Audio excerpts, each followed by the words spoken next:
China es un país de grandes mitos y leyendas, y, a menudo, estos relatos difuminan la línea entre la ficción y la realidad. Desde el emperador de Jade, que ascendió del trono de China al trono del cielo mismo, hasta Chang'e, quien vivió como mortal antes de beber el elixir de la inmortalidad y convertirse en la diosa de la luna. Sin embargo, no todas las figuras legendarias chinas son tan antiguas ni tan míticas, pues de vez en cuando surge una figura cuyas hazañas alcanzan alturas impensables, un nivel de elogio absurdo que podríamos inclinarnos a confundir sus historias con aquellas antiguas leyendas míticas.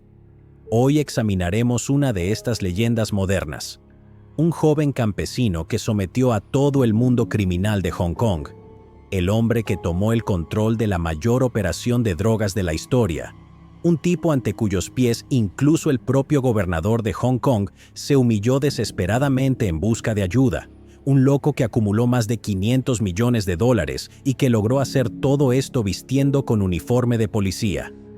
Y lo hizo amigos, saliéndose con la suya. Esta es la historia del policía más corrupto de la historia, Louis Locke, el detective de los $500 millones. Como suele ocurrir con figuras menos exploradas de la historia criminal, se sabe sorprendentemente poco sobre la infancia de Louis Locke. Lo poco que se puede descubrir proviene en su mayoría de su historial policial, así como de algunos datos suplementarios que los periodistas han recopilado sobre él a lo largo de los años. Con esto en mente, nuestra historia comienza justo al otro lado de la frontera de Hong Kong, entre las empinadas colinas y la apacible campiña de la provincia de Guangdong, en el territorio continental de China, en el pequeño y tranquilo pueblo de Xinan, donde el 16 de mayo de 1920 nació este pequeño bebé.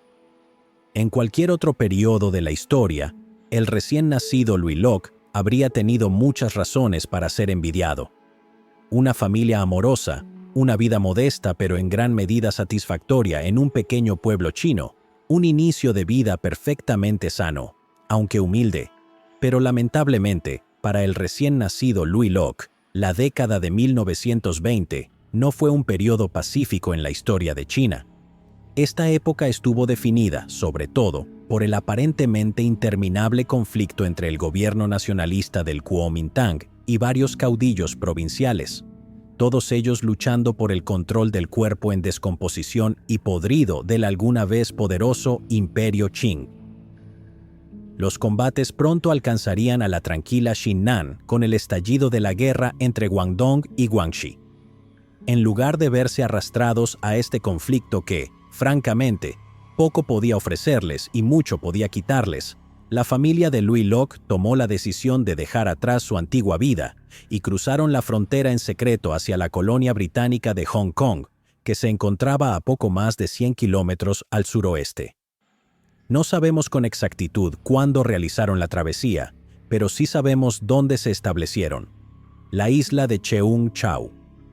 Incluso hoy en día, esta tranquila isla tiene una población de poco más de 23,000 habitantes, una cifra que en la época de Louis Locke era aún menor.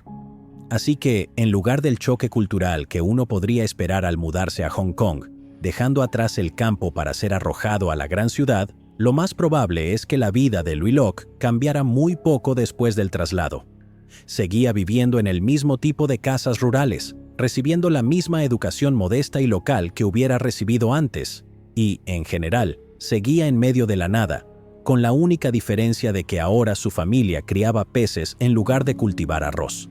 Pero esta no era la vida que Louis Locke quería para sí mismo. Para su yo adolescente, esta existencia monótona y tranquila era un verdadero infierno. Quería ver el mundo, experimentar emociones, peligro, cualquier cosa que lo alejara del tedio de pasar el resto de sus días sentado en un sampán mirando peces. Y, por suerte para él, gracias a la afortunada decisión de sus padres de trasladarse a Hong Kong, la emoción que tanto ansiaba estaba a solo un corto viaje en ferry. Y eso fue exactamente lo que hizo Louis Locke.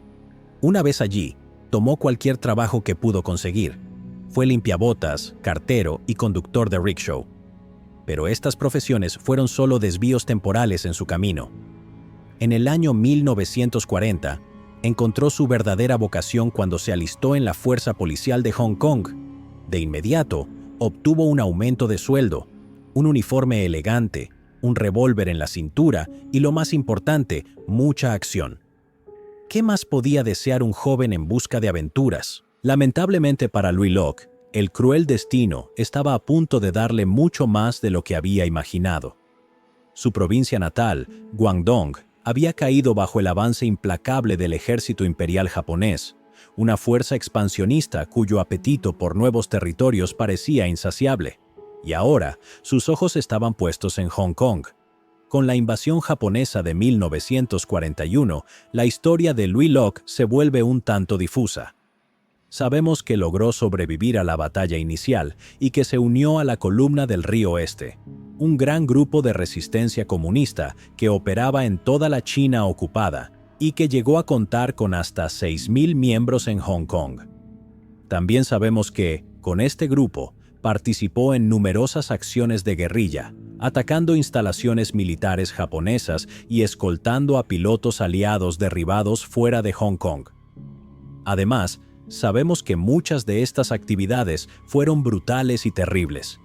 Y si se nos permite jugar al psicólogo desde nuestro escritorio por un momento, creemos firmemente que estas experiencias moldearon directamente a Louis Locke, convirtiéndolo en el pragmático y corrupto personaje que llegaría a ser, inculcándole los valores que lo llevarían lejos más tarde en la vida. Un odio ardiente hacia los violadores y asesinos. Quería asegurar su propia seguridad y posición, sin importar la moralidad inmediata, una disposición a emplear la violencia cuando fuera necesario para cumplir con su trabajo, pero también un hombre que amaba, apreciaba y protegía a aquellos cercanos a él. Se pueden ver los cimientos de todo esto en sus experiencias durante la guerra, pero basta de moralina por ahora. Vayamos por lo que realmente hiciste clic. Absurdos relatos de corrupción y su carrera posguerra. De acuerdo con fuentes limitadas, parece que la carrera temprana de Louis Locke fue bastante encomiable. Un joven pobre que se unió a la policía simplemente por la emoción, pero que terminó teniendo una carrera temprana llena de acción, si no directamente heroica, como partisano antijaponés. Pero la guerra terminó y la normalidad regresó a Hong Kong. La policía misma enfrentaría una reforma significativa después de la guerra. Los chinos nativos ahora tendrían igualdad de oportunidades para ascender a rangos superiores, lo que llevó a Louis Locke a ser promovido a detective en 1946. Esto lo convirtió en un pionero, ya que fue uno de los primeros hongkoneses de origen chino en ocupar tal posición, ya que antes los oficiales no blancos habían sido excluidos de los rangos superiores y confinados a posiciones junior. Louis Locke era un hombre dividido en los años de posguerra, entre la ambición de ser un oficial de policía íntegro y ejemplar, y el pragmatismo brutal que le inculcó su lucha como partisano antijaponés. Su nuevo rol como detective naturalmente lo expuso a lo peor de la clase criminal de Hong Kong: asesinos, traficantes de personas, violadores y, por supuesto, muchas tríadas. Al principio, los manejó como un oficial de policía modelo, tratando a esos personajes desagradables con nada más que dignidad durante su arresto. Pero sus compañeros oficiales comenzaron a notar un cambio en él. Como todos los oficiales, cuando terminaba el turno en la estación de policía, Louis Locke solía desahogarse para liberar el estrés del día. Pero con el tiempo, estos desahogos se volvieron más largos, más apasionados, más vitriólicos y violentos, ya que comenzó a golpear y destrozar su casillero para liberar su frustración. Era solo cuestión de tiempo antes de que la fachada calmada y serena de Louis Locke colapsara por completo y el verdadero pragmatista brutal que yacía dentro de él emergiera por completo. En última instancia, no sabemos exactamente cuándo ocurrió esta transición, ya que no parece haber sobrevivido ni el testimonio directo de testigos ni la evidencia documental que lo indique. Pero, según veteranos entrevistados, se puede situar aproximadamente a fines de la década de 1940, ya que a partir de este punto los rumores del pragmatismo brutal que hizo famoso a Louis Locke comienzan a aparecer seriamente. Uno de esos incidentes ocurrió el 7 de mayo de 1949, cuando dos inspectores de la Policía Marina Británica y un detective chino fueron asesinados mientras estaban de servicio. Este incidente particularmente espeluznante involucró a dos marineros chinos que estaban de guardia mientras su barco descargaba en el puerto de Hong Kong. Era una embarcación de patrulla marina. La tripulación, la mayoría de los cuales estaban descansando, fueron asesinados mientras dormían, con la excepción del contramaestre, quien fue obligado a llevar la embarcación a aguas chinas a punta de pistola. Allí, 16 piratas chinos abordaron el barco y procedieron a robar las armas a bordo. El propio contramaestre fue luego asesinado. Los cuerpos fueron arrojados al agua y la embarcación regresó a Hong Kong, donde los marineros planeaban abandonarla y regresar a salvo al barco principal antes de que alguien descubriera lo sucedido. Sin embargo, no lograron salirse con la suya, ya que fueron vistos.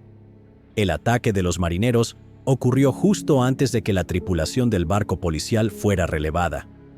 Cuando el equipo de reemplazo descubrió que la embarcación había desaparecido por completo, sospecharon que algo andaba mal e iniciaron una búsqueda. No tardaron mucho en encontrarlos.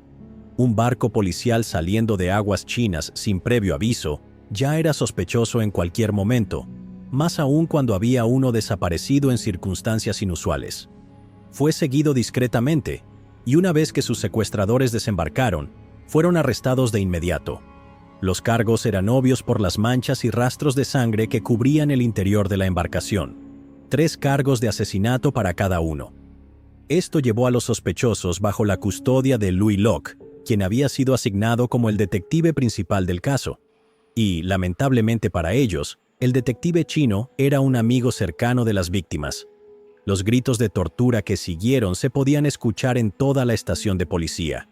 En cuanto al destino final de los 3 hombres bajo custodia, no tenemos absolutamente ninguna idea. Pero el hecho de que el caso nunca llegara a juicio y que los hombres nunca fueran vistos de nuevo es una señal bastante clara de lo que ocurrió. Junto con la creciente disposición de Louis Locke para usar la violencia, la tortura y otras formas de brutalidad extrajudicial, también surgió su disposición a interpretar las leyes de manera mucho más flexible, siempre y cuando mantuviera a raya a los verdaderos criminales despreciables, asesinos, violadores y similares. Después de todo, ¿qué daño podría haber en permitir que ciertos delitos de menor nivel continuaran? ¿Dónde estaba la víctima en crímenes como las apuestas, la pornografía, las drogas y la prostitución organizada? Al parecer, ese era su razonamiento. Todas eran actividades consensuadas, por lo que, sin víctima, no había falta. Es más, llegó a razonar que mantener estos elementos bajo control en lugar de reprimirlos podía incluso ayudar a la seguridad general de Hong Kong. Él sabía quién los manejaba, podía establecer relaciones con ellos y evitar que se volvieran demasiado problemáticos. Y si la actividad iba a continuar de todos modos, ¿qué daño había en tomar una pequeña parte para él mismo? En su mente, simplemente estaba tomando dinero que, de otro modo, terminaría en los bolsillos de los mafiosos. Ahora bien, damas y caballeros en la audiencia, podemos ver las profundas fallas en esta lógica. No queremos que ni por un segundo piensen que estamos defendiendo este enfoque. De hecho, todo lo contrario. Simplemente les contamos la lógica de Louis Locke tal como la contaron sus contemporáneos. Incluso si aceptamos que estos crímenes eran completamente consensuados entre todas las partes, lo cual en el caso de la industria de la pornografía y prostitución de Hong Kong no era cierto en absoluto. Las ganancias de estos negocios terminaban financiando a las tríadas y otros criminales peligrosos. Precisamente aquellos a quienes Louis Locke decía odiar con pasión. Si esta hipocresía era algo que él reconocía o si simplemente era un caso de disonancia cognitiva, nunca lo sabremos con certeza. Pero gracias al testimonio de un veterano oficial que quiso permanecer en el anonimato, sí sabemos cómo se veía esta corrupción en sus inicios. Este oficial relató una historia de cuando, en 1952, Louis Locke y él estaban asignados a la estación de policía de Sham Shui Po.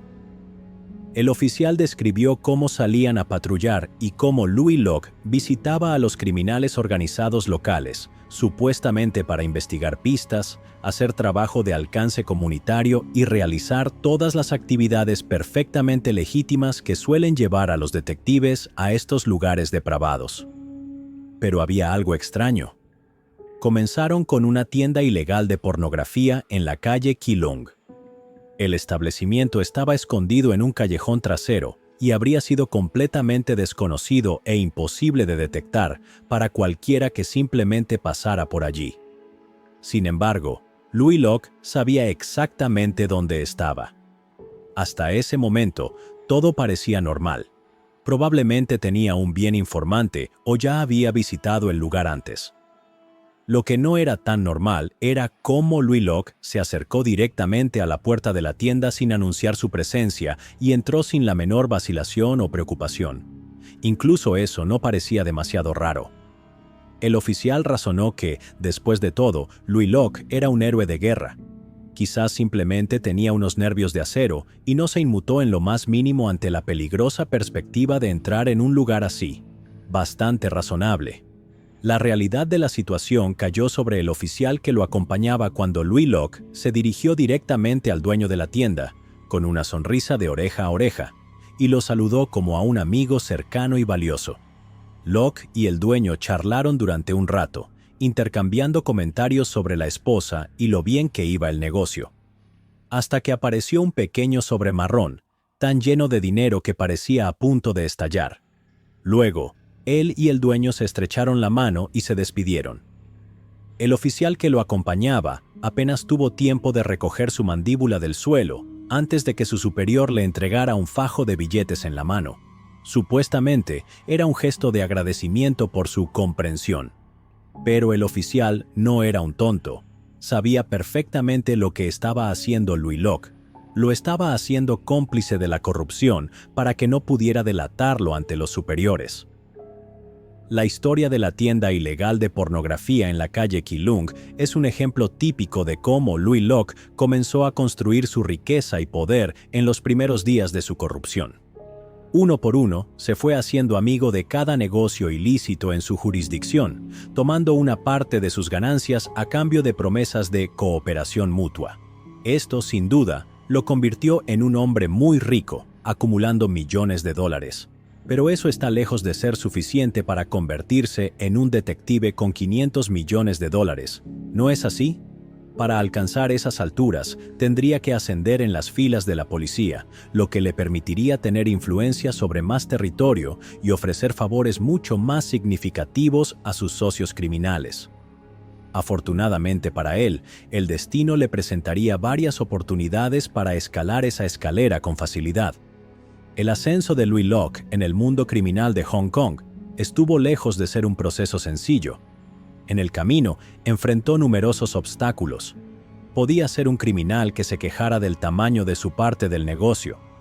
O podía ser otro criminal que estuviera tan apegado a los antiguos ideales de las tríadas que se rehusara a trabajar con un policía. O simplemente podía ser un asesino que, por alguna razón, desarrollara un fuerte deseo de separarle la cabeza del cuerpo.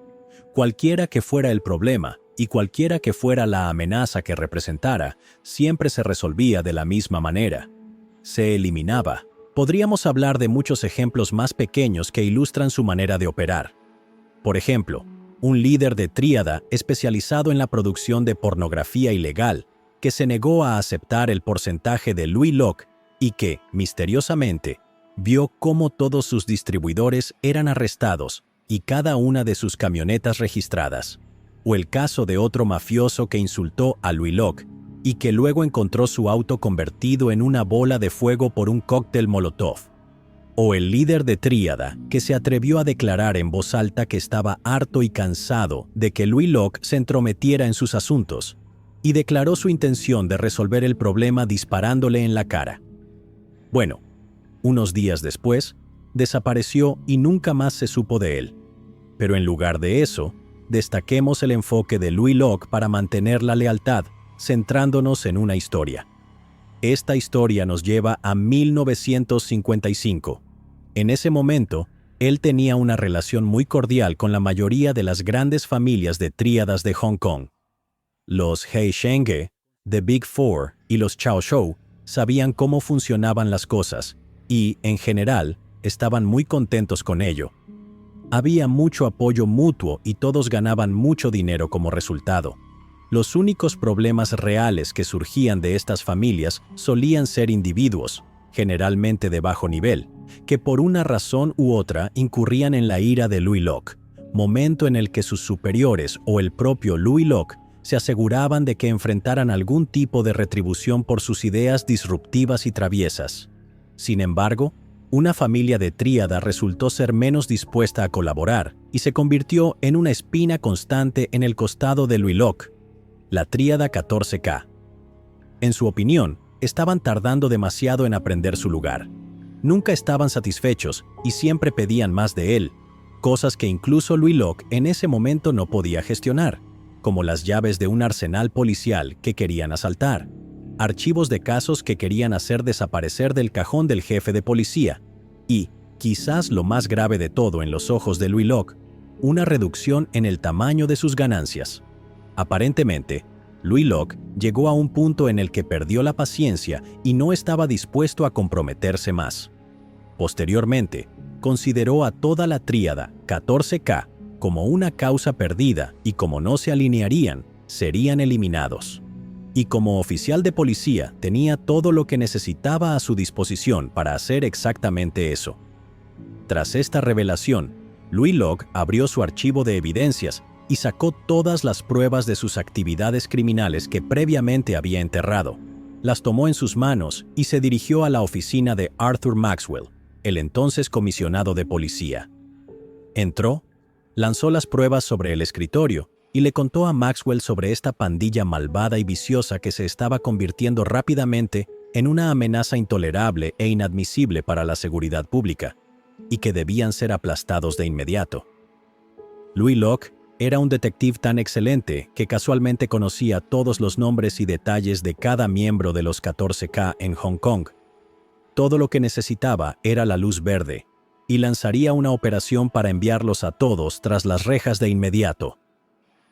Ante tal cantidad de pruebas horribles, así como el testimonio de un oficial muy confiable y nada corrupto, no había nada que Maxwell pudiera hacer excepto aceptar la propuesta de Louis Locke. En consecuencia, le dio permiso para lanzar su operación. Pero una operación de este tamaño no sería una tarea sencilla. Requeriría un timing perfecto, una precisión perfecta y tendría que ejecutarse de manera impecable para tener alguna posibilidad de éxito.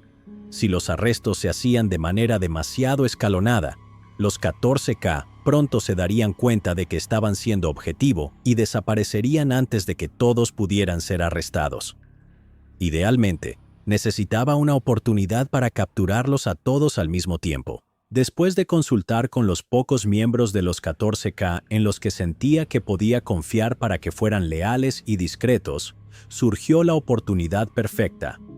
Un gran banquete que se celebraría en la escuela Chun Tok en Diamond Hill, que en ese entonces era un pueblo en las afueras del norte de la masa metropolitana de Kowloon. Varias semanas después, ese banquete tuvo lugar, y el escenario estaba listo para que los 14K fueran aplastados por completo. Dentro de la escuela, todo parecía perfectamente normal, o tan normal como puede verse una fiesta de tríadas.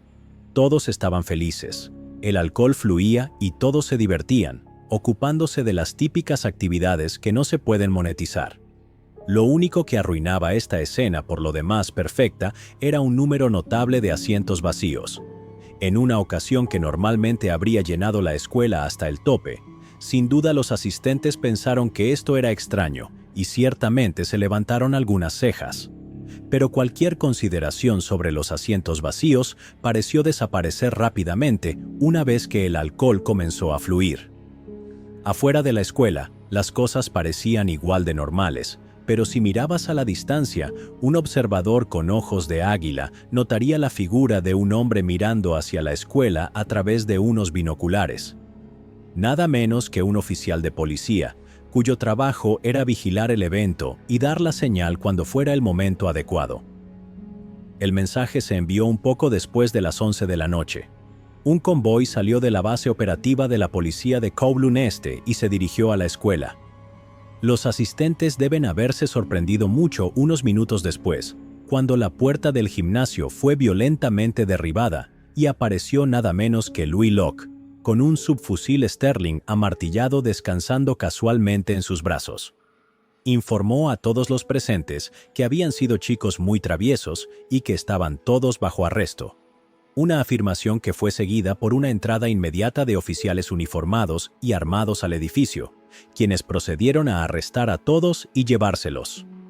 La tríada 14K había sido decapitada de un solo golpe. De vuelta en la estación, comenzaron los interrogatorios y hubo muchas acusaciones contra Louis Locke. Todos fueron muy rápidos en señalar que él estaba involucrado en sobornos. Un miembro de la tríada gritó: «Él debería estar en las celdas con nosotros». Pero, por alguna razón, estas afirmaciones parecieron ser ignoradas. Ahora, si están familiarizados con el crimen chino, queridos espectadores, probablemente sepan que este no fue el final de la tríada 14K, ya que todavía están muy activos hasta el día de hoy. Entonces, ¿qué pasó? Bueno, para responder a esa pregunta, volvamos a esos asientos vacíos que mencionamos antes. Su vacío no fue una coincidencia, ni nuestra mención de ellos. Porque, espectadores, pónganse en la posición de Louis Locke. ¿Qué sería incluso mejor para tu carrera corrupta de lucha contra el crimen que una tríada 14K completamente eliminada? Tal vez una tríada 14K completamente controlada por ti. Eso sería mejor, ¿no? Esos asientos vacíos estaban destinados a ser ocupados por varios elementos de los 14K que eran leales a Louis Locke. Los Hun Quan, que siempre pagaban a tiempo sin quejas. Los Fu Shanchu, que siempre estaban dispuestos a ganar unos cuantos billetes y estaban tan indignados por las intromisiones de sus compañeros como el propio Louis Locke. A todos ellos, Louis Locke les advirtió que no asistieran al banquete. ¡Qué fortuito! Con el resto de la tríada completamente decapitada, ¿quién quedaba para levantarse y reconstruir la organización? Solo las tríadas confiables que Louis Locke podía controlar. Podemos decir lo que queramos sobre Louis Locke, pero tenemos que admitir que esta fue una jugada simplemente magistral de su parte. Sin embargo, la mejor parte de esta historia es que debido a que Louis Locke vendió esta operación como una cruzada justa con espada en mano, en la que se adentraría en las entrañas de la bestia para arrancarle el corazón, porque era un tipo increíblemente honorable, fue colmado de elogios y reconocimientos por su papel en la destrucción de la tríada 14K y fue ascendido al año siguiente. Con esa promoción, Louis Locke encontró que su posición era más poderosa que nunca. Había escalado en la jerarquía de la fuerza policial hasta el punto en que ahora tenía total libertad para actuar prácticamente a su antojo, llevando a cabo sus artimañas anticorrupción con total autonomía. Después de todo, si se ausentaba de la estación por largos periodos, ¿qué oficial británico de alto rango no asumiría que estaba allá afuera haciendo algo heroico y en nombre de la ley? Pero, en última instancia, seguía siendo un pez pequeño en un estanque enorme. Si bien tenía distritos enteros de Hong Kong bajo su mando, donde cada criminal sabía quién era el jefe y pagaba su cuota en consecuencia, el inframundo hongkonés de la época era mucho más grande que eso. Le haría falta más que el control total de unos cuantos distritos para convertirse en el inspector de $500 millones. Necesitaba una oportunidad que lo impulsara a las grandes ligas, algo que lo catapultara aún más en la jerarquía policial y, con ello, le diera la posibilidad de extender su influencia sobre aún más criminales y más distritos de la ciudad. Afortunadamente para él, esa oportunidad estaba a la vuelta de la esquina. Octubre siempre resultaba ser un mes tenso en el Hong Kong de la posguerra, y 1956 no fue la excepción. Las llamas de la Guerra Civil China apenas se habían extinguido 7 años antes, pero las brasas de este conflicto seguían ardiendo intensamente entre la población china de Hong Kong, que contaba con 2.500.000 personas, todavía divididas entre los leales procomunistas y los nacionalistas. El mes de octubre era siempre un punto de tensión natural, ya que la República Popular de China celebraba su Día Nacional el 1 de octubre, mientras que la República Nacionalista de China conmemoraba el suyo el 1 de octubre, 10 de octubre. Típicamente, las alteraciones eran relativamente leves. Muchas banderas ondeando por Hong Kong, algunas peleas callejeras provocadas por el alcohol y quizá la rotura de una que otra ventana de tienda. Pero ese no fue el caso en 1956, gracias a la torpe intromisión de las autoridades coloniales británicas. El 10 de octubre, Día Nacional de la República de China, un burócrata colonial desconocido decidió irrumpir en Shenzhen, un bastión nacionalista, y comenzó a arrancar las numerosas banderas republicanas que adornaban las calles de la ciudad. Como era de esperarse, los residentes de Shenzhen no tomaron esto con agrado y empezaron a bloquear el acceso a sus banderas. El mencionado burócrata colonial, completamente incapaz de darse cuenta de la tensión creciente en el ambiente, insistió en continuar con su plan, ordenando a sus hombres abrirse paso entre la multitud para seguir arrancando banderas. En algún momento, mientras una bandera era jaloneada entre las autoridades coloniales y la multitud cada vez más furiosa, alguien lanzó un puñetazo. Luego, otro puñetazo fue devuelto. La violencia continuó escalando hasta que estalló una pelea multitudinaria. Al darse cuenta de la magnitud de su error, las autoridades coloniales se retiraron de inmediato, mientras la violencia aún se limitaba a los puños de los residentes enfurecidos. Pero ya era demasiado tarde. La caja de Pandora había sido abierta y cerrarla no sería una tarea sencilla. Se hizo un llamado desesperado pidiendo refuerzos policiales, pero para cuando estos llegaron, la violencia ya había consumido por completo Shenzhen. Los únicos símbolos de autoridad colonial que quedaban en pie eran las cabinas telefónicas y los buzones de correo.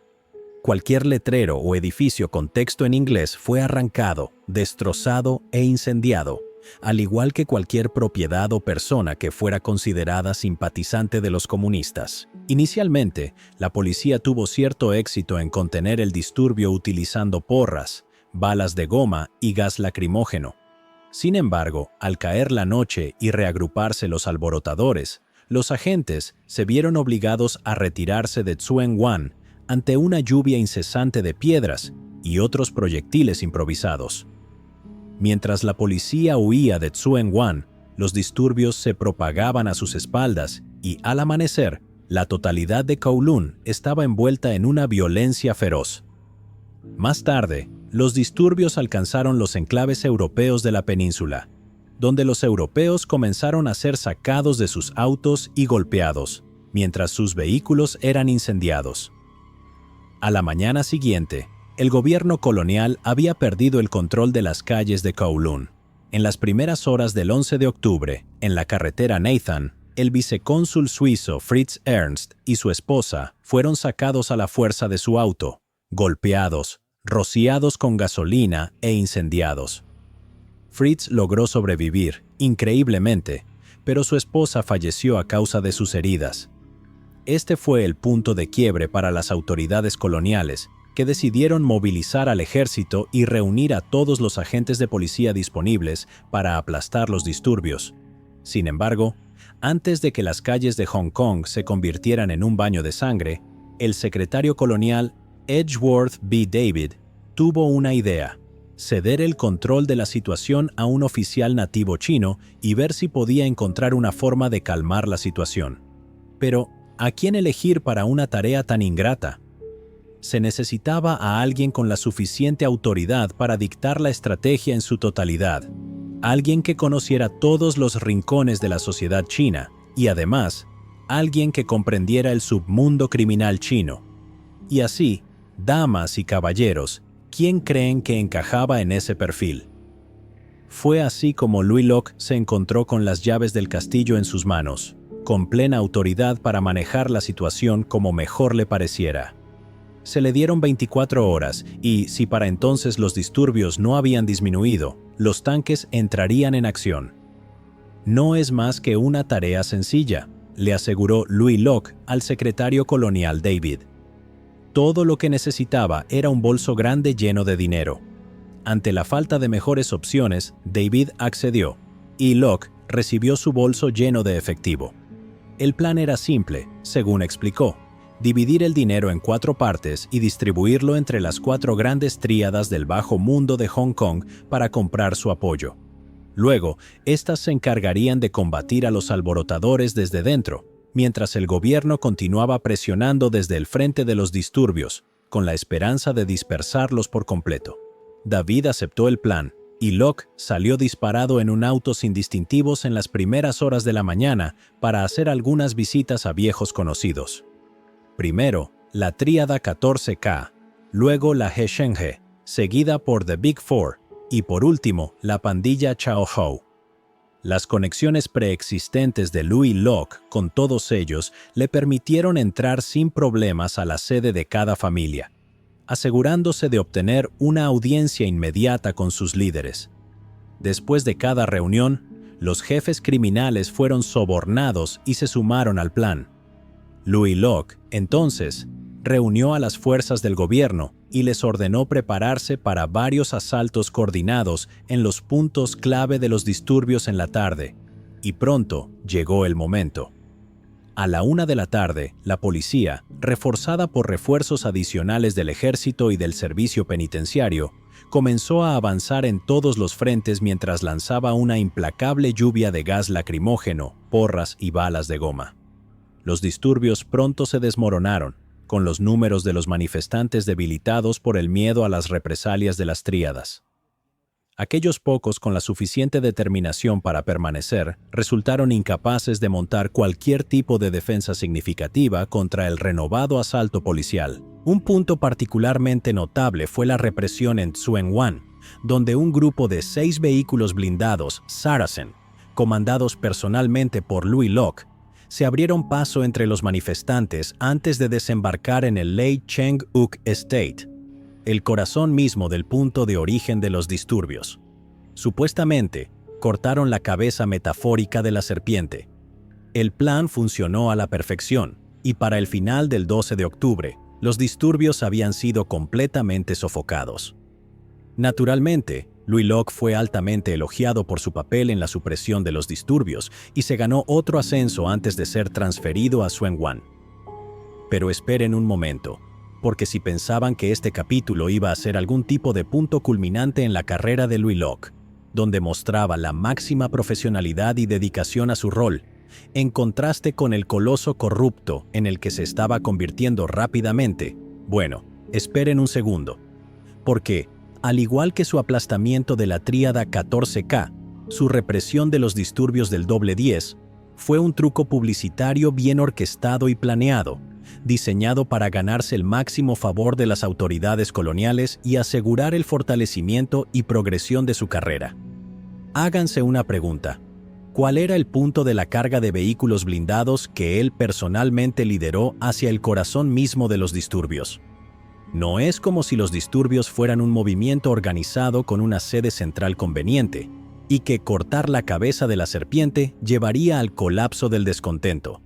De hecho, tal movimiento solo sería un perjuicio para el esfuerzo general, ya que alejaría a oficiales y equipos vitales de las líneas del frente, dejándolos aislados y sin apoyo si el plan para aplastar el resto del descontento fallaba. Entonces, ¿por qué lo hizo? La respuesta es: la gloria. Louis Locke quería una escena heroica de sí mismo agarrando al toro por los cuernos y sometiéndolo, y ciertamente lo consiguió. Esto, por supuesto, fue genial para su carrera corrupta de lucha contra el crimen, ya que ahora tenía acceso ilimitado a partes significativas de la ciudad y sus submundos criminales, además de una reputación heroica que aseguraba que las autoridades coloniales siempre lo vieran bajo una luz positiva y le proporcionaba cierta protección contra cualquier acusación de corrupción que pudiera surgir. Y no hace falta decir que una buena parte de ese gran saco de dinero fue directamente a su bolsillo. Pero aún había más por venir. Lo que hemos visto hasta ahora ciertamente ha sido absurdo. La forma en que Louis Locke jugó el juego y extendió su influencia corrupta por todo Hong Kong fue sin duda un gran esfuerzo, y uno que le reportó vastas riquezas mientras continuaba tomando sus dividendos del submundo de Hong Kong. Pero, aún así, Este realmente no es el material de un inspector de $500 millones, ¿verdad?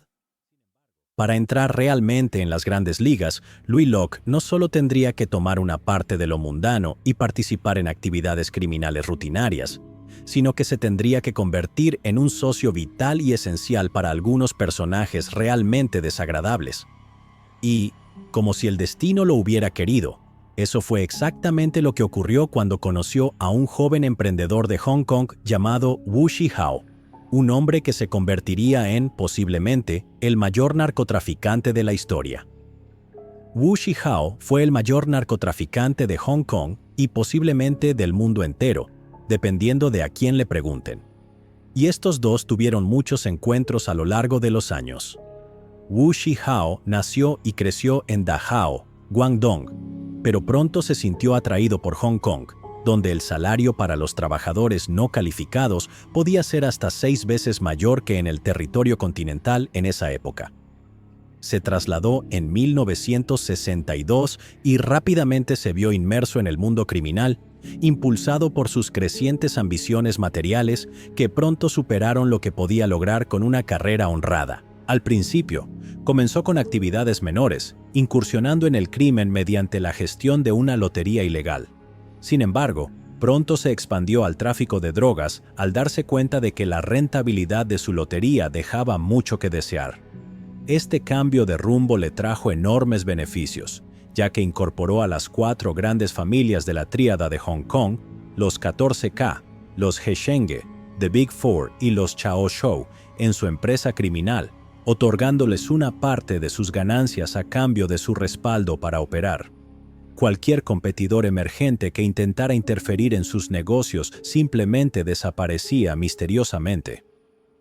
Esta estrategia pragmática y, literalmente, despiadada, lo llevó rápidamente a la cima del mundo criminal. En poco tiempo, Wu Zhihao dirigía una de las mayores operaciones de tráfico de drogas en Hong Kong, operando desde una lujosa oficina en Chung King Mansions, en Tsim Sha Tsui. Pocos criminales logran alcanzar tales niveles de opulencia sin atraer la atención de la policía, y Wu Zhihao no fue la excepción. Sin embargo, su primer enfrentamiento serio con la ley no ocurrió de la manera que probablemente esperaba. Todo sucedió en una típica tarde calurosa y húmeda de agosto, en 1965. Wu Zhihao regresaba de un arduo día de trabajo, haciendo lo que sea que hagan los grandes narcotraficantes: fabricar drogas, vender drogas, transportar drogas, lo que sea. Y el calor lo había dejado de muy mal humor, y lo único que quería era volver a su fresca y climatizada oficina, hundirse en su cómoda silla ejecutiva y relajarse. Lo que definitivamente no quería era que, al llegar, le informaran que un policía lo estaba esperando en su oficina. Para Wu Zhihao, el tiempo pareció detenerse en ese momento. Se quedó completamente paralizado por el pánico, considerando apresuradamente sus opciones. La parte racional de su cerebro le decía que su destino estaba sellado. Si la policía estaba ahí tan descaradamente, casi con seguridad ya había sido atrapado y lo esperaba una celda de prisión. Por lo tanto, lo mejor que podía hacer era entrar con la cabeza en alto y aceptar su destino. Sin embargo, la parte emocional de su cerebro tenía otra idea. Le recordó la leve presión de la pistola que llevaba en la cintura. A decir verdad, no eligió ninguna de las dos opciones. Simplemente se encontró a sí mismo entrando en su oficina sin tener la menor idea de qué hacer. Se quedó absolutamente impactado por la imagen que lo recibió. Un oficial de policía, nada menos que un superintendente detective, estaba sentado en su silla, con los pies sobre su escritorio y fumando uno de sus cigarros.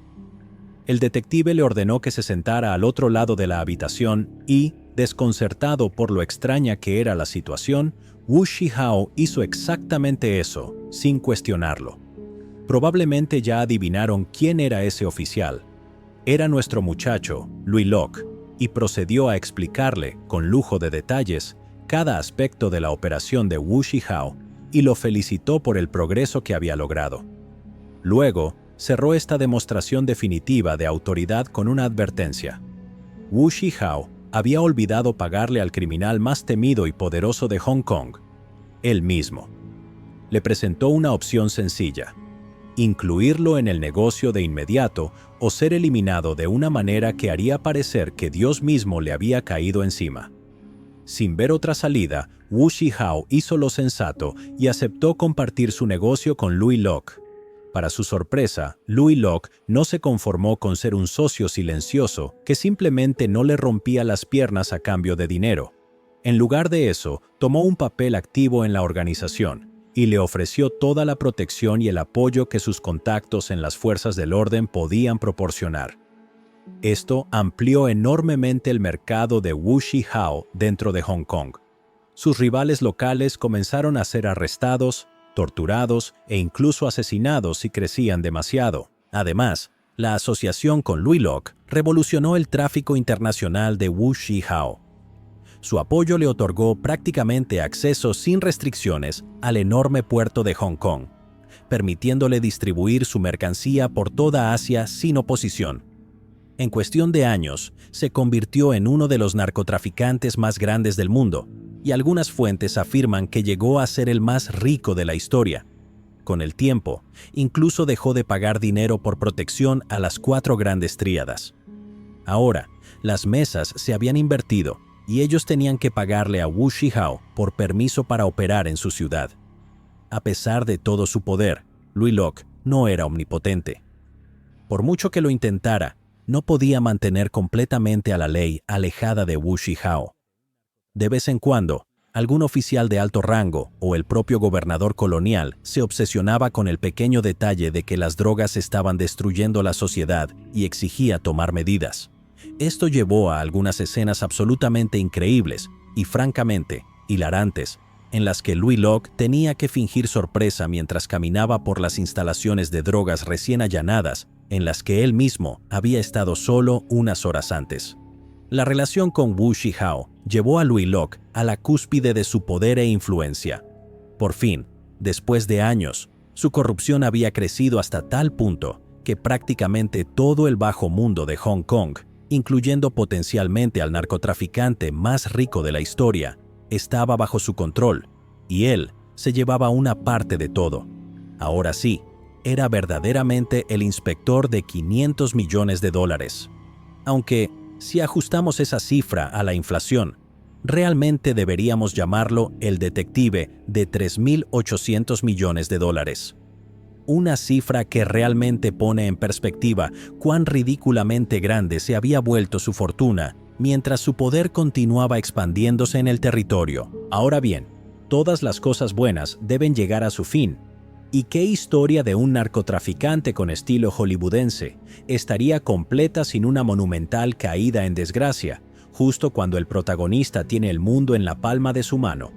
Sin embargo, la caída de Wu Zhihao no se daría con él, desatando una ráfaga de disparos con un M16 desde el balcón de su mansión mientras era acribillado por un socio traicionado, ni cayendo en una paranoia inducida por su propio producto que lo llevaría a volverse contra sus amigos y ver su imperio derrumbarse. En su lugar, todo fue un asunto bastante mundano en comparación. Ocurrió el 12 de noviembre de 1964. Wu Zhihao estaba supervisando lo que para él era un envío relativamente rutinario: 20 toneladas de heroína provenientes de Tailandia con destino a Hong Kong. Había hecho esto miles de veces antes y ni siquiera consideraba la posibilidad de que algo saliera mal. Para él, recibir un contenedor lleno, rebosante y a punto de reventar de heroína se había vuelto tan normal como hacer las compras. Un trámite tan consistentemente exitoso que ya ni se preocupaba por ello. Había volado a Tailandia para inspeccionar la mercancía y ahora solo tenía que regresar, recibir el cargamento en el puerto de Hong Kong, distribuirlo entre sus subordinados y reírse camino al banco. Pero lo que no sabía era que había sido traicionado. No era la primera vez que uno de sus subordinados lo delataba, pero esto no era algo que le causara preocupación. Cualquiera que intentara denunciarlo ante la policía tenía que pasar por Louis Locke, quien luego le pasaba el nombre del traidor a Wu Zhihao, y poco después tanto la declaración como el gánster que la había dado desaparecían misteriosamente antes de que se pudiera causar algún daño. Pero ese día, su ángel guardián no estaba de su lado. El archivo con la denuncia nunca llegó al escritorio de Louis Locke, y por lo tanto, el traidor dentro de la organización de Wu Zhihao nunca le fue revelado. Por primera vez, la información llegó a donde tenía que llegar, y él caminó directamente hacia una trampa. Abrió su contenedor lleno de heroína, y de inmediato, fue emboscado por 2 docenas de oficiales de la Unidad de Servicios Especiales de Hong Kong. Aparecieron de entre los contenedores, desde las esquinas y los tejados, y lo redujeron junto a sus hombres antes de que pudiera reaccionar. El narcotraficante más grande de Asia, y posiblemente del mundo, había caído sin que se disparara un solo tiro. Pero, ¿dónde estaba Louis Locke? ¿Dónde estaba su ángel guardián? Llegaremos a eso a su debido tiempo. Antes, tomémonos un momento para examinar otro aspecto de la compleja moralidad de Louis Locke y ver cómo era este inspector colosalmente corrupto cuando en realidad tenía que hacer su trabajo como policía. Para muchos, lo que hace que la historia de Louis Locke sea tan fascinante, además de lo absolutamente absurda que es la moralidad ambigua y poco clara del hombre. Por ejemplo, ha habido muchos policías corruptos y malvados a lo largo de la historia, a los que todos podemos señalar, y que todos estamos de acuerdo unánimemente en que son personas repugnantes y malvadas. Por ejemplo, está Wayne Couzens, quien asesinó a Sarah Everard en el 2021 mientras servía como oficial de policía en la Policía Metropolitana Británica, y John Vaughan, quien asesinó a varias personas mientras servía en el Departamento de Policía del Condado de Cook en Estados Unidos después de la Segunda Guerra Mundial. No es una declaración controversial condenar totalmente a estas personas y desearles lo más desagradable, el peor de los castigos, la condena eterna. Pero cuando se trata de Louis Locke, quien probablemente mató a más personas o al menos fue directamente responsable de más muertes que Wayne Couzens y John Vaughan juntos, muchos se sienten más reacios a emitir una condena tan total y absoluta. Según se sabe, él solo mató, brutalizó y torturó a criminales endurecidos, aquellos que rechazaron su oferta de frenar las extremidades de su criminalidad a cambio de su protección. ¿Es este un ideal que muchos apoyarían como un ideal loable? Pues absolutamente no. Pero en el contexto del Hong Kong colonial, que era un lugar muy diferente de la metrópolis segura y próspera que conocemos hoy, al menos para algunos, este podría no haber sido el pecado más cardinal a la luz del contexto más amplio. La cuestión moral se complica aún más por el hecho de que Louis Locke, en realidad, parecía tomarse en serio sus deberes hacia la gente que respetaba la ley de Hong Kong, al menos tanto como un oficial de policía corrupto podía hacerlo. Y así, a lo largo de su historial, se pueden encontrar innumerables ejemplos de ocasiones en las que hizo todo lo posible para llevar ante la justicia a los perpetradores de los crímenes más viles y perversos, sin ninguna motivación económica para sí mismo. Por ejemplo, está el asesinato de Shili Jian. La historia comienza el 10 de diciembre de 1961. Shili Jian y su esposo Zhou Hanhua se habían hospedado en una casa de huéspedes en el número 35 de la calle Argyle en Hong Kong. La hora de salida debía ser a las 3 de la tarde. Esa hora llegó y pasó, y poco después de las 4:30 de la tarde, el gerente del hotel, Wang Yu, fue a su habitación, con el legítimo deseo de apurar a la pareja para que se fuera y pudiera preparar la habitación para el siguiente huésped. Cuando llegó el momento de declarar ante la policía, Wang Yu dijo lo siguiente: «Toqué la puerta y no hubo respuesta. Toqué varias veces más, cada vez más fuerte, pero aún así no hubo respuesta. Luego, puse mi oído en la puerta para ver si estaban dentro y no escuchaba nada en absoluto. Así que asumí que los huéspedes ya se habían ido y no habían hecho el check-out correctamente. Entonces, abrí la puerta con una llave extra y entré para comenzar a limpiar. Las cortinas estaban cerradas y las luces apagadas, así que encendí las luces y, para mi sorpresa, alguien estaba durmiendo bajo el edredón. Luego abrí las cortinas y empecé a decir en voz alta que se habían quedado dormidos y que ya era hora de levantarse y salir, pero no hubo respuesta. Los toqué para intentar despertarlos, y cuando aún no obtuve respuesta, les quité el edredón que los cubría por completo. Debajo del edredón estaba una mujer desnuda, y fue inmediatamente obvio que algo horrible había sucedido. Su cuello estaba atado fuertemente con una bufanda y estaba completamente rígida. Era evidente que estaba muerta. Inmediatamente llamé a la policía. Fue en este momento cuando Louis Locke entra en la historia, ya que él, junto con un par de oficiales uniformados, fue enviado a responder al incidente.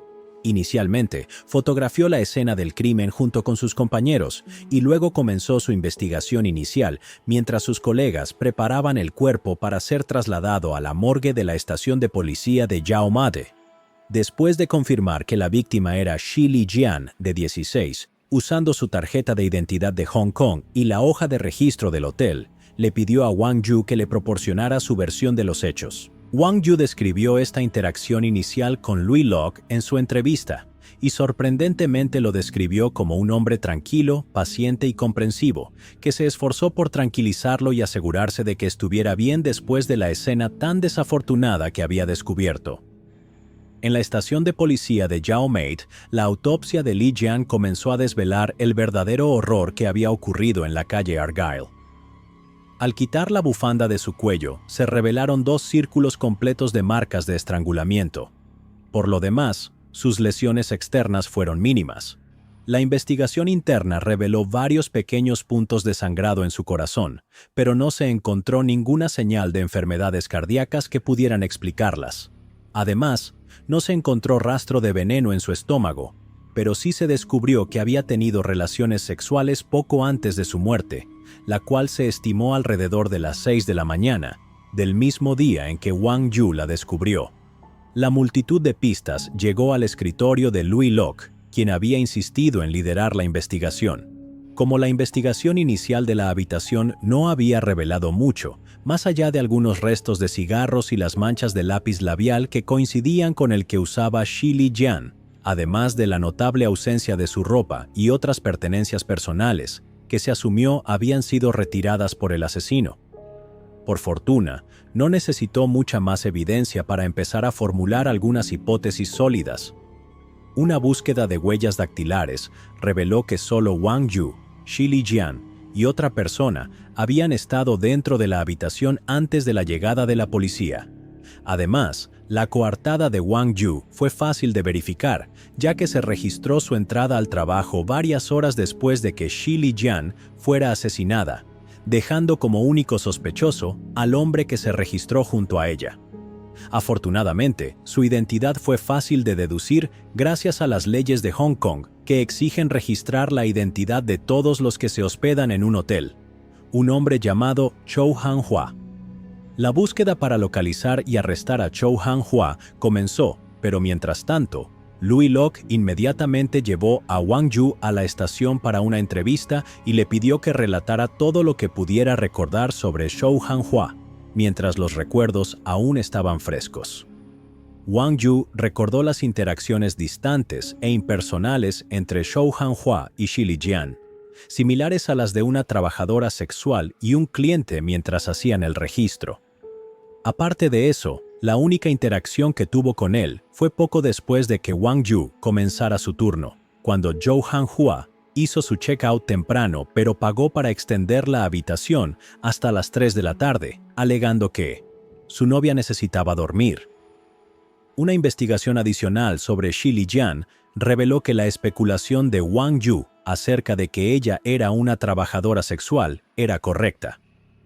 Era una chica pobre que vivía en un departamento pequeño en la carretera To Kwa Wan, en Kowloon, con su padre adoptivo de 70 años, junto a su hermano y hermana. Su padre no podía trabajar debido a una vieja lesión laboral, lo que empeoraba su situación económica. La joven Shi Lijian hacía todo lo posible por mejorar la situación familiar, equilibrando sus estudios con trabajos desde los 14 años.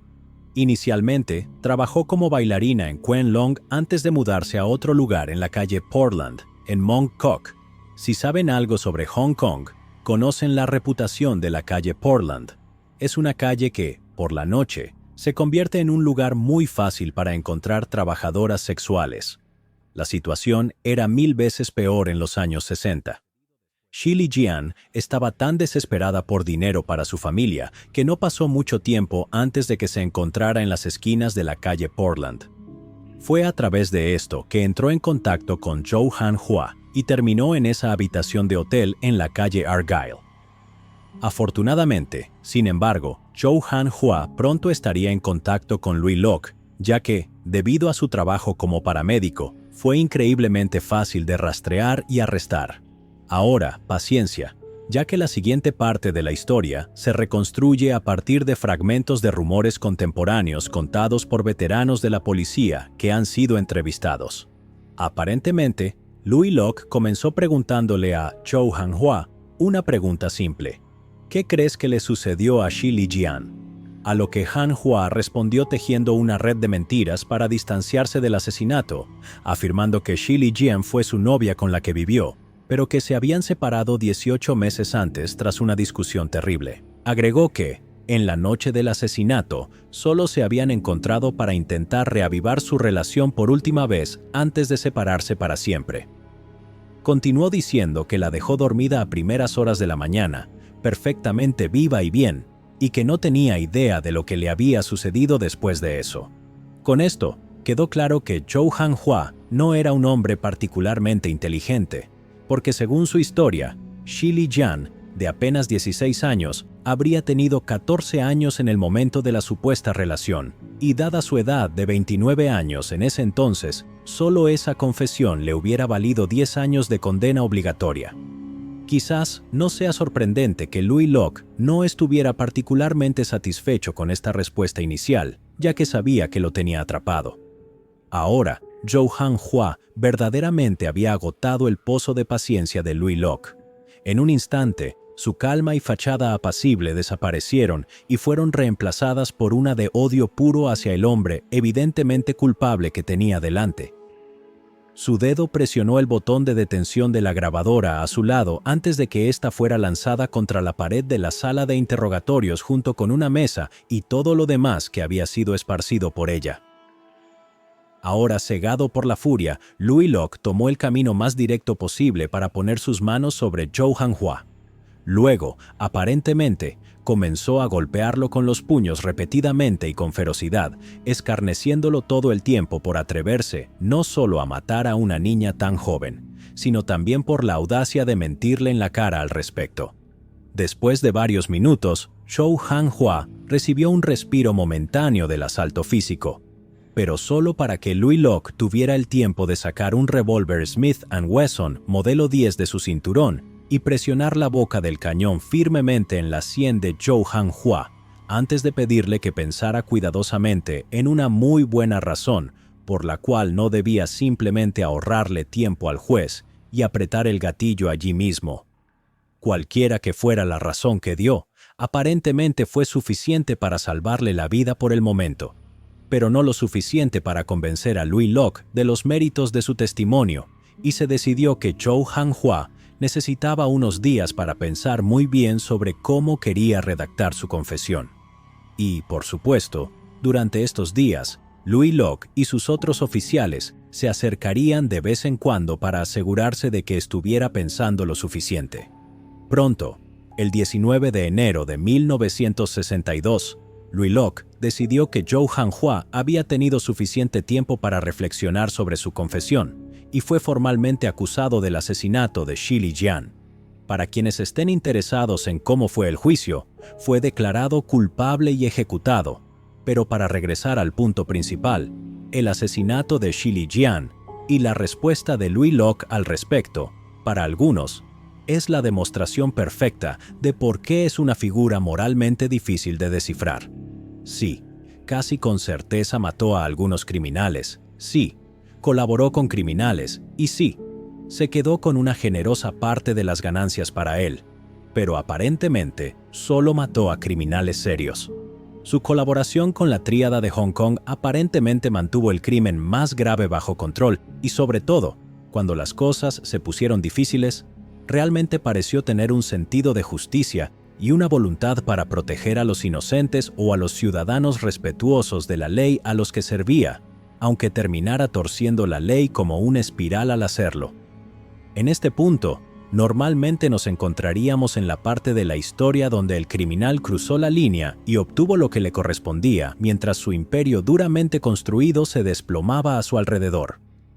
En el episodio de hoy, no tenemos un ascenso y caída tan ordenado y limpio para Louis Locke, porque su historia no termina con un cierre tan ordenado y al estilo de Hollywood, donde recibe lo que le corresponde y tiene que asumir la responsabilidad por sus acciones.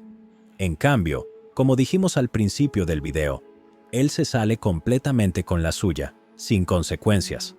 En su lugar, llamaremos al arco final de la historia de Louis Locke por lo que es su retiro. Dejó la policía de Hong Kong en 1968, con dos historias contradictorias sobre sus motivaciones. La primera siendo que un oficial de policía superior desconocido, que no pudo ser sobornado, se había opuesto a las actividades de Louis Locke del año anterior, y sintiendo que su tiempo podía estar por terminar, se retiró de la fuerza y se fue cuando las cosas iban bien. La segunda explicación es mucho más mundana, que ya había ganado más dinero del que podía gastar en 1000 vidas, así que simplemente se jubiló anticipadamente para poder descansar y disfrutar de un poco de tiempo más tranquilo. No se han confirmado ninguna de estas historias como versiones verdaderas. La creencia general es que la verdad está en algún lugar entre esas dos historias. Louis Locke ciertamente no era un tonto.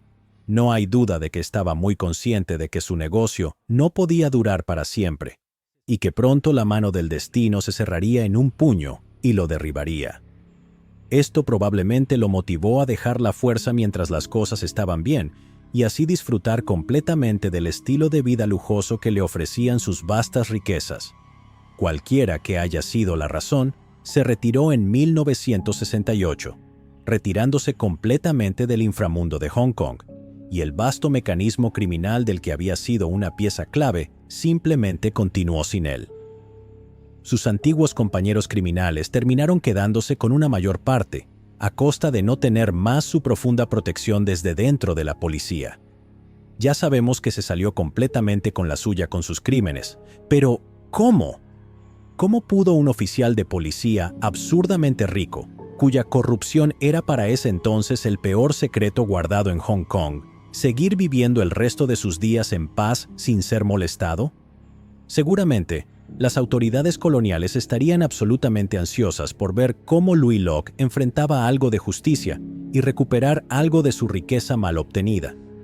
Para responder a esa pregunta, hablaremos de las secuelas de su retiro y del último, mucho más pacífico, arco de su vida. Para todos los efectos prácticos, Louis Locke se salió con la suya, completamente libre de consecuencias.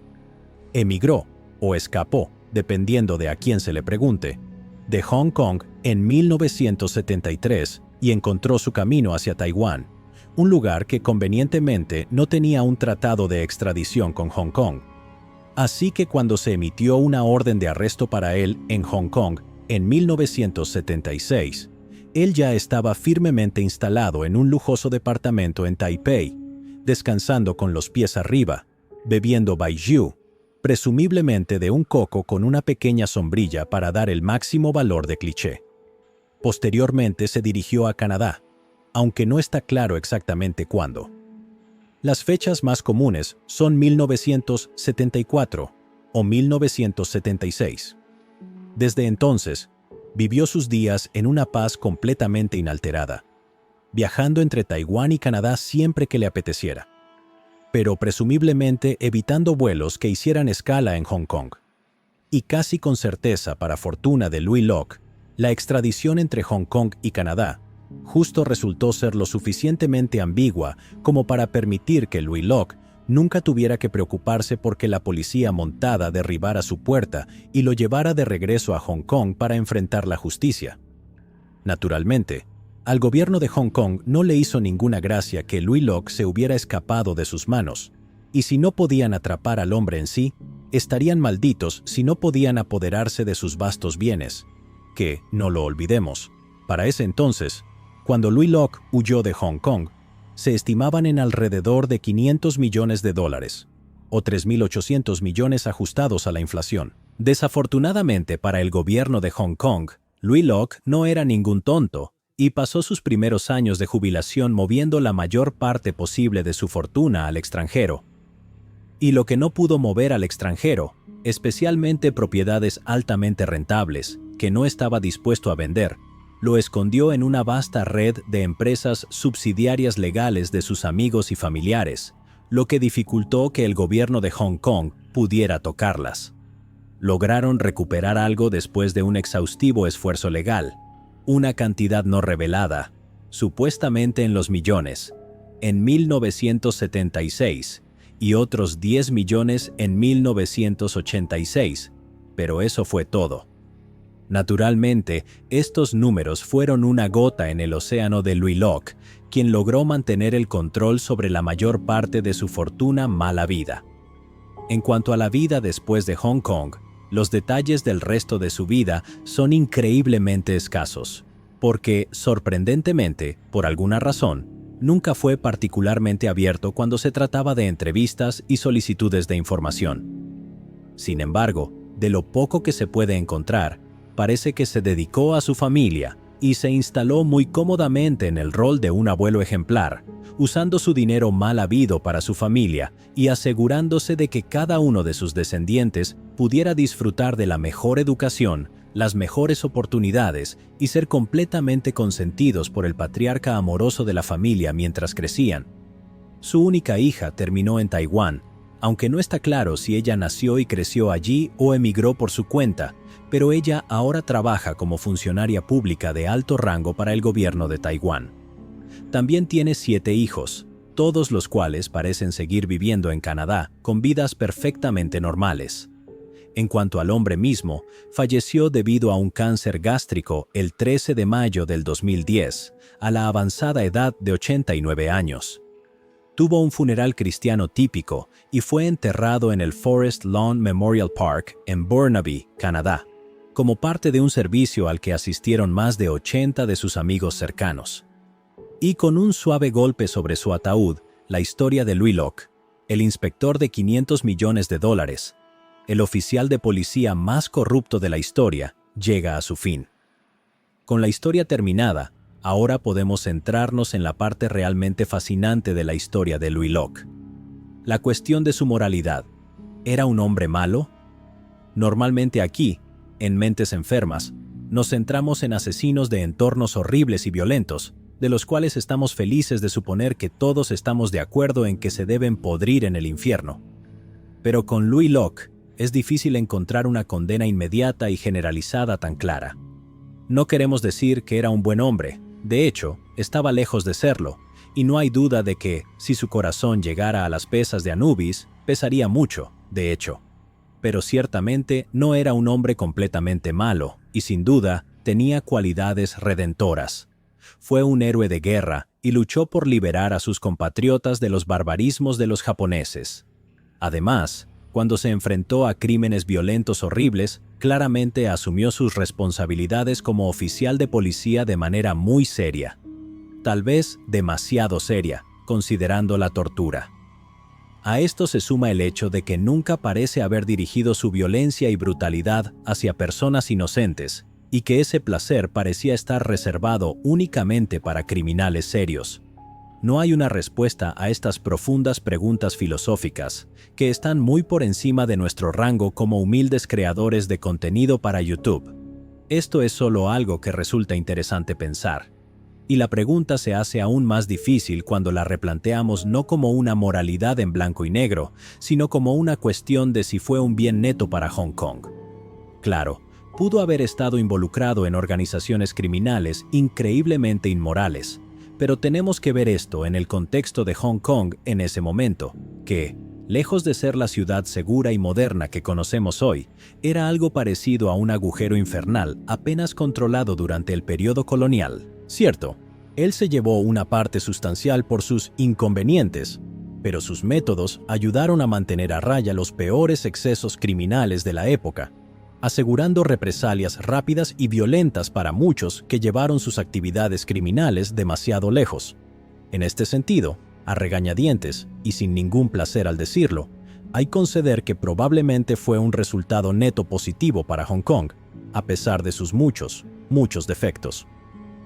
Probablemente no sea una sorpresa escuchar que una historia tan absurda y extravagante como la de Louis Locke ha sido un blanco perfecto para los medios, que la han convertido, con diversos grados de precisión, en innumerables películas y series de televisión. Así que este es un excelente momento para recomendar algunas películas de Hong Kong que seguramente les encantarán. En particular, recomendamos Lee Rock 1 y 2, ambas estrenadas en 1991. Si buscan algo un poco más fuera de lo común, recomendaríamos la serie de 1998 All Time Body, To Catch a Thief. Es una comedia romántica basada en la corrupción policial. Llegados aquí, ¿acaso no has visto este otro crimen? Yo no me lo perdería, ¿eh?